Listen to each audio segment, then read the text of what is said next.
Hello everyone, आप सभी का स्वागत है रोहित रेलवे TM4 क्लास में। अगर आप भी railway NTPC group D ALP technician एवं RPF की तैयारी करना चाहते हैं तो इस वीडियो को पूरा देखिएगा। इसमें साइंस के 35 महत्वपूर्ण MCQ प्रश्न हैं। तो चलिए आज का पहला प्रश्न देखते हैं कि किस रंग का तरंगदैर्घ्य सर्वाधिक होता है। किस रंग का तरंगदैर्घ्य सर्वाधिक होता है? तो इसका सही उत्तर है ऑप्शन ए, लाल रंग का। लाल रंग का तरंगदैर्घ्य सर्वाधिक होता है। और सबसे कम तरंगदैर्घ्य किस रंग का होता है? तो वो बैगनी का। ठीक है, याद रहेगा आप लोग को। इसमें लोग कंफ्यूज हो जाते हैं। तो किस रंग का तरंगदैर्घ्य सर्वाधिक होता है? तो लाल रंग का। और सबसे कम तरंगदैर्घ्य किस रंग का होता है? तो बैगनी का। अगला प्रश्न देखते हैं कि प्रकाश का रंग निश्चित होता है। प्रकाश का रंग निश्चित होता है तो ये तरंगदैर्घ्य पर। ठीक है, याद रहेगा कि प्रकाश का रंग किस पर निश्चित होता है? तो वो तरंगदैर्घ्य पर निश्चित होता है। ऑप्शन बी इसका सही उत्तर हो जाएगा। अगला नंबर प्रश्न है कि प्रकाशित तंतु किस सिद्धांत पर कार्य करता है। प्रकाशित तंतु किस सिद्धांत पर कार्य करता है? तो ये विसरण पर कार्य करता है दोस्तों। तो राइट आंसर हो जाएगा ऑप्शन है विसरण पर। ये क्वेश्चन आप लोग को बहुत ही बढ़िया से याद रखना है कि प्रकाशित तंतु किस सिद्धांत पर कार्य करता है? तो ये विसरण पर कार्य करता है। ऑप्शन ए इसका सही उत्तर हो जाएगा। आगे बढ़ते हैं। अगला नंबर प्रश्न है कि सबसे कम तरंगदैर्घ्य वाला प्रकाश होता है। देखिए दोस्तों, क्वेश्चन आ गया कि सबसे कम तरंगदैर्घ्य वाला प्रकाश होता है तो ये बैगनी होता है। ऑप्शन डी इसका सही उत्तर हो जाएगा। अगर यहाँ पर रहता कि सबसे अधिक तरंगदैर्घ्य वाला प्रकाश होता है तो लाल रंग का हो जाएगा। ठीक है, नेक्स्ट क्वेश्चन देखते हैं कि आकाश का रंग नीला किस कारण प्रतीत होता है। आकाश का जो रंग होता है दोस्तों, वो नीला किस कारण प्रतीत होता है? तो ये प्रकीर्णन के कारण। प्रकीर्णन के कारण आकाश का जो रंग है वो नीला दिखाई देता है। अगर दोस्तों आप लोग को ये क्लास अच्छा लग रहा हो तो मेरे चैनल को सब्सक्राइब कर दीजिएगा और वीडियो को ज़्यादा से ज़्यादा लाइक करिएगा और कमेंट जरूर करिएगा कि आप लोग किस एग्ज़ाम की तैयारी करते हैं। मैं किसी भी पब्लिकेशन से आप लोग को वो सेट प्रैक्टिस करवा दूंगा, चाहे प्रीवियस ईयर क्वेश्चन पेपर मैं करा सकता हूँ। ठीक है, बस आप लोग को एक कमेंट करना है। आगे बढ़ते हैं। अगला नंबर प्रश्न है कि समतल दर्पण की वक्रता त्रिज्या होती है। जो समतल यानी प्लेन मिरर की वक्रता त्रिज्या कितनी होती है? तो वो अनंत होती है। ऑप्शन सी इसका सही उत्तर हो जाएगा। ये भी संधार प्रश्न है कि समतल दर्पण की वक्रता त्रिज्या कितनी होती है? तो वो अनंत होती है। ऑप्शन सी इसका सही उत्तर हो जाएगा। अगला प्रश्न है कि वाहनों में साइड मिरर के रूप में किसका उपयोग किया जाता है। वाहनों में यानी गाड़ियों में दोस्तों साइड मिरर के रूप में किसका प्रयोग किया जाता है, यानी किस दर्पण का प्रयोग किया जाता है? तो ये उत्तल दर्पण का। इसमें लोग कंफ्यूज हो जाते हैं दोस्तों कि अवतल दर्पण होगा या उत्तल दर्पण। देखिए दोस्तों, वाहनों यानी 3 वर्ड का लिखा हुआ वाहनों, तो वाहनों में और साइड 1 2 3, यहाँ भी 3 लिखा हुआ तो वाहनों में साइड मिरर यानी यहाँ भी उत्तल में भी 1 2 3 यानी 3 वर्ड है। तो वैसे ही आप लोग को याद रखना है। अवतल में देखिए 1 2 3 4, यहाँ 4 वर्ड है तो इसलिए ये नहीं होगा। 3 वर्ड है तो उत्तल लेंस। ठीक है, ऐसे ही आप लोग को याद रखना है। तो वाहनों में साइड मिरर के रूप में किसका प्रयोग होता है? तो ये आपका उत्तल दर्पण का। ऑप्शन बी इसका सही उत्तर हो जाएगा। अगला नंबर प्रश्न है कि इंद्रधनुष किस कारण बनता है। इंद्रधनुष जो बनता है दोस्तों वो किस कारण बनता है? तो ये आपका अपवर्तन और प्रवर्तन के कारण। ऑप्शन डी इसका सही उत्तर हो जाएगा। अपवर्तन एवं प्रवर्तन के कारण बनता है इंद्रधनुष। ठीक है दोस्तों, साइंस के ये सभी प्रश्न बहुत ही महत्वपूर्ण है और हर एक एग्जाम में कहीं ना कहीं ये क्वेश्चन पूछा जा सकता है। तो आप लोग वीडियो को पूरा देखिएगा। अगर सही मायने में एग्जाम निकालना चाहते हैं, किसी भी नौकरी में जाना चाहते हैं, तो ये वीडियो को पूरा देखना पड़ेगा दोस्तों। साइंस के प्रश्न हर एक एग्जाम में पूछे जाते हैं। चलिए आगे बढ़ते हैं। अगला प्रश्न है कि प्राथमिक या मूल रंग कहलाता है। प्राथमिक यानी प्राइमरी या मूल रंग कौन कहलाता है?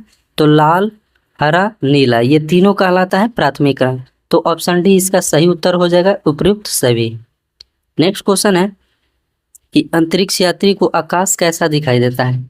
अंतरिक्ष यात्री को आकाश कैसा दिखाई देता है? तो वो काला दिखाई देता है। ऑप्शन सी इसका सही उत्तर हो जाएगा, काला। नेक्स्ट क्वेश्चन है कि किसी व्यक्ति का पूरा प्रतिबिंब देखने के लिए एक समतल दर्पण की न्यूनतम ऊंचाई कितनी होनी चाहिए। बहुत ही शानदार प्रश्न ये भी है, VVI प्रश्न आप लोग देख सकते हैं। ये कि किसी व्यक्ति का पूरा प्रतिबिंब देखने के लिए एक समतल दर्पण की न्यूनतम ऊंचाई कितनी होनी चाहिए। तो इसका सही उत्तर है ऑप्शन बी, व्यक्ति की ऊंचाई का आधा। व्यक्ति की ऊंचाई का आधा होना चाहिए। ठीक है दोस्तों, अगर आप लोग ग्रुप डी की तैयारी करते हैं तो लाइट चैप्टर जरूर पढ़ लीजिएगा। लाइट चैप्टर, फोर्स, एनर्जी, ये सभी आपको पढ़ के जाना है, क्योंकि लाइट चैप्टर से बहुत ही प्रश्न पूछे जाते हैं। अगला प्रश्न है कि किस रंग का अपवर्तनांक सर्वाधिक होता है? किस रंग का अपवर्तनांक सर्वाधिक होता है? तो इसका सही उत्तर हो जाएगा ऑप्शन बी, बैगनी का। यहाँ पर दोस्तों रहता है कि किस रंग का अपवर्तनांक सबसे कम होता है, तो वो लाल रंग हो जाएगा। यहाँ पर उल्टा हो जाता है दोस्तों, किस रंग का अपवर्तनांक सर्वाधिक होता है तो ये बैगनी का, और सबसे कम हो जाएगा तो लाल रंग का अपवर्तनांक सबसे कम होगा। तो इसका सही उत्तर हो जाएगा ऑप्शन बी, बैगनी। देखिए दोस्तों, ये सेट नंबर 18 है। इससे पहले 1 से लेकर सेट नंबर 17 तक मैं सेट करवा दिया हूँ। अगर आप लोग देखना चाहते हैं तो आप लोग मेरे प्लेलिस्ट में जाइए और वहाँ पर जाकर देख सकते हैं पूरा सेट। उस सभी सेटों में साइंस के बहुत ही महत्वपूर्ण प्रश्न हैं। ठीक है, आगे बढ़ते हैं। और डेली सेट दोस्तों कराए जाते हैं। एक बच्चे ने कमेंट किया था कि सर डेली ये सेट करवाइए, तो दोस्तों मैं डेली सेट करवाता हूँ। आप लोग 1 बजे से लेकर 2 बजे तक वेट कर सकते हैं, इसी बीच में आप लोग को डेली सेट देखने को मिलता है। ठीक है, आगे पर प्रश्न देखते हैं। अगला नंबर प्रश्न है कि ऑप्टिकल फाइबर किस सिद्धांत पर कार्य करता है? ऑप्टिकल फाइबर किस सिद्धांत पर कार्य करता है? तो ऑप्शन बी इसका सही उत्तर हो जाएगा, पूर्ण आंतरिक परिवर्तन। पूर्ण आंतरिक परिवर्तन पर कार्य करता है ऑप्टिकल फाइबर। अगला प्रश्न है कि वाहनों की हेडलाइटों में प्रयोग किया जाता है। वाहनों की हेडलाइटों में प्रयोग किया जाता है, तो ये आपका हो जाएगा अवतल दर्पण। देखिए दोस्तों, वहाँ था कि वाहनों के साइड मिरर में किसका प्रयोग होता है? तो साइड मिरर में उत्तल दर्पण का प्रयोग होता है, और वाहनों की हेडलाइटों में प्रयोग होता है अवतल दर्पण। तो इसका सही उत्तर हो जाएगा ऑप्शन सी, अवतल दर्पण। अगला प्रश्न है कि इंद्रधनुष में बीज का रंग होता है। इंद्रधनुष में बीज का कौन सा रंग होता है? तो ये हरा होता है। ऑप्शन डी इसका सही उत्तर हो जाएगा, हरा। अगला प्रश्न है कि इंद्रधनुष में कितने रंग होते हैं? तो इंद्रधनुष में 7 रंग होते हैं। इंद्रधनुष में कितने रंग होते हैं? 7 रंग होते हैं। दोस्तों, अगर आप लोग को ये वीडियो अच्छा लग रहा हो तो वीडियो को लाइक करिएगा, चैनल को सब्सक्राइब कर लीजिएगा, और अपने दोस्तों में भी शेयर कर दीजिएगा, जिससे कि उनको भी कुछ फायदा हो सके। अगला प्रश्न है कि सूखा बालू चमकीला जबकि गीला बालू धुतिहीन दिखता है, इसका कारण क्या है दोस्तों? तो इसका कारण परिवर्तन है। ऑप्शन बी इसका सही उत्तर हो जाएगा, परिवर्तन। बहुत ही शानदार प्रश्न है, ये भी वीवीआई प्रश्न है कि सूखा बालू चमकीला होता है जबकि गीला बालू धुतिहीन दिखता है, इसका कारण क्या है दोस्तों? तो ये परिवर्तन है। ऑप्शन बी इसका सही उत्तर हो जाएगा।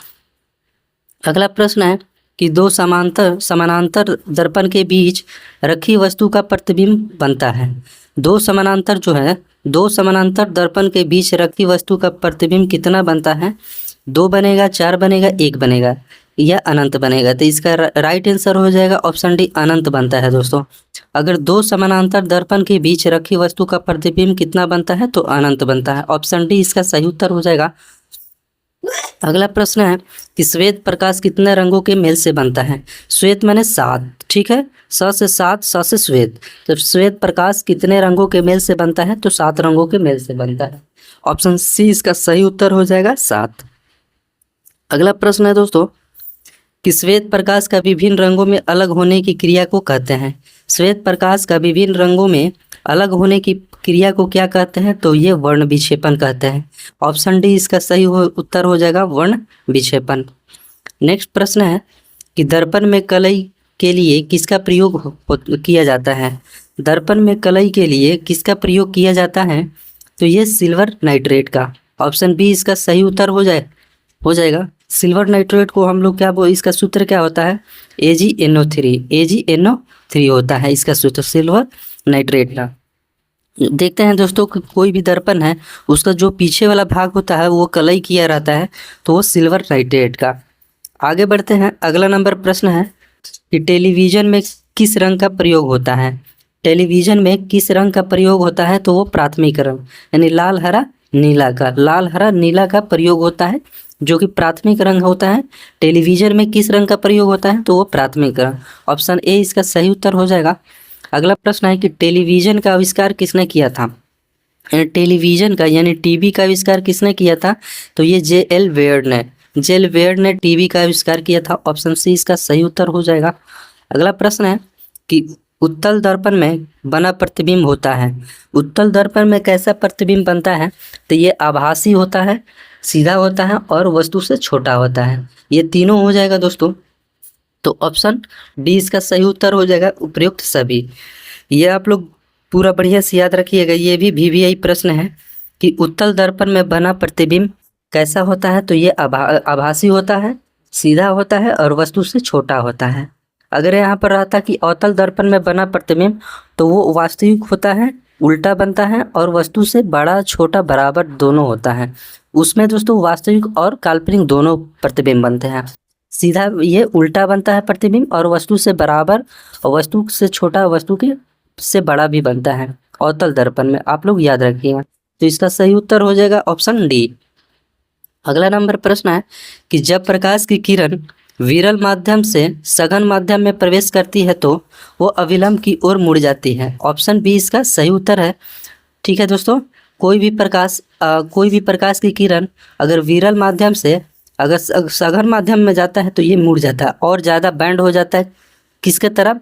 तो ये अभिलंब के तरफ। ये अभिलंब है, इसी के तरफ ये जो प्रकाश की किरण हो वो मुड़ जाता है। तो ऑप्शन बी इसका सही उत्तर हो जाएगा। नेक्स्ट प्रश्न है दोस्तों कि सोडियम प्रवर्तक लैंप के रूप में किस दर्पण का उपयोग होता है? सोडियम प्रवर्तक लैंप के रूप में किस दर्पण का प्रयोग होता है? तो ये उत्तल दर्पण का प्रयोग होता है। ऑप्शन ए इसका सही उत्तर हो जाएगा कि सोडियम प्रवर्तक लैंप में किस दर्पण का प्रयोग होता है? तो ये उत्तल दर्पण का। ये भी बहुत शानदार प्रश्न है। देखिए दोस्तों, इसमें जितने भी प्रश्न हैं वो सभी शानदार है, लेकिन मैं जो बोल रहा हूँ वो VVI प्रश्न है, तो वो आप लोग को बढ़िया से याद रखना है। ऑप्शन ए इसका सही उत्तर हो जाएगा। अगला प्रश्न है कि पृथ्वी से देखने पर आकाश कैसा प्रतीत होता है? अगर पृथ्वी से देखने पर आकाश कैसा प्रतीत होता है दोस्तों? तो वो नीला प्रतीत होता है। ऑप्शन बी इसका सही उत्तर हो जाएगा। नेक्स्ट प्रश्न है प्रकाश तरंग होती है, प्रकाश तरंग कैसा होता है? तो वो अनुप्रस्थ तरंग होते हैं। प्रकाश तरंग अनुप्रस्थ तरंग होते हैं और ध्वनि अनुदैर्घ्य तरंग होता है। ध्वनि अनुदैर्घ्य तरंग होता है। तो ऑप्शन ए इसका सही उत्तर हो जाएगा। अगला नंबर प्रश्न है कि जब प्रकाश वायु से कांच में पहुंचता है तो इसकी चाल क्या होती है? ये भी शानदार प्रश्न है कि जब प्रकाश वायु से कांच में पहुंचता है तो इसकी चाल घट जाती है। ऑप्शन सी इसका सही उत्तर हो जाएगा, उसकी चाल घट जाएगी दोस्तों। अगला नंबर प्रश्न है कि साबुन का बुलबुला रंग दिखाई पड़ता है। साबुन का बुलबुला रंगीन दिखाई पड़ता है तो ये आपके प्रकाश के व्यतिकरण के कारण, प्रकाश के व्यतिकरण के कारण साबुन का बुलबुला रंगीन दिखाई देता है। ये भी शानदार प्रश्न है। ऑप्शन ए इसका सही उत्तर हो जाएगा। नेक्स्ट प्रश्न है कि ऑप्टिकल फाइबर का आविष्कार किसने किया? ऑप्टिकल फाइबर का आविष्कार किसने किया? तो ये नरेंद्र कपानी ने ऑप्टिकल फाइबर का आविष्कार किया था। ऑप्शन बी इसका राइट आंसर है। नेक्स्ट क्वेश्चन है दोस्तों कि तारे टिमटिमाते हुए दिखाई पड़ते हैं। तारे टिमटिमाते हुए दिखाई पड़ते हैं तो ये प्रकाश के अपवर्तन के कारण, प्रकाश के अपवर्तन के कारण तारे टिमटिमाते हुए दिखाई पड़ते हैं। ऑप्शन सी इसका सही उत्तर हो जाएगा। अगला नंबर प्रश्न है कि सूर्य की किरणों की तीव्रता मापी जाती है। सूर्य की किरणों की तीव्रता किस में मापी जाती है? तो ये आपको एक्टियोमीटर से मापी जाती है। ये भी बहुत ही बढ़िया प्रश्न है कि सूर्य की जो किरण है उसकी जो इंटेंसिटी किससे मापी जाती है? तो ये एक्टियोमीटर से मापी जाती है। ऑप्शन डी इसका सही उत्तर हो जाएगा। अगला नंबर प्रश्न है कि अवतल दर्पण में बना प्रतिबिंब होता है। अवतल दर्पण में बना प्रतिबिंब कैसा होता है? तो ये वास्तविक होता है, उल्टा होता है और वस्तु से बड़ा होता है। वस्तु से बड़ा, वस्तु से छोटा, वस्तु के बराबर भी बनता है और ये वास्तविक और काल्पनिक दोनों बनते हैं और उल्टा बनता है। ऑप्शन डी इसका सही उत्तर हो जाएगा दोस्तों, उपयुक्त सभी। ये दोनों आप लोग को याद रखना है कि उत्तल दर्पण में बना प्रतिबिंब कैसा होता है और अवतल दर्पण में बना प्रतिबिंब कैसा होता है। ये दोनों क्वेश्चन आप लोग देख लीजिएगा। इस वीडियो का लास्ट क्वेश्चन है कि प्रकाश का सबसे अच्छा प्रवर्तक कौन है? प्रकाश का सबसे अच्छा प्रवर्तक कौन सा दर्पण है?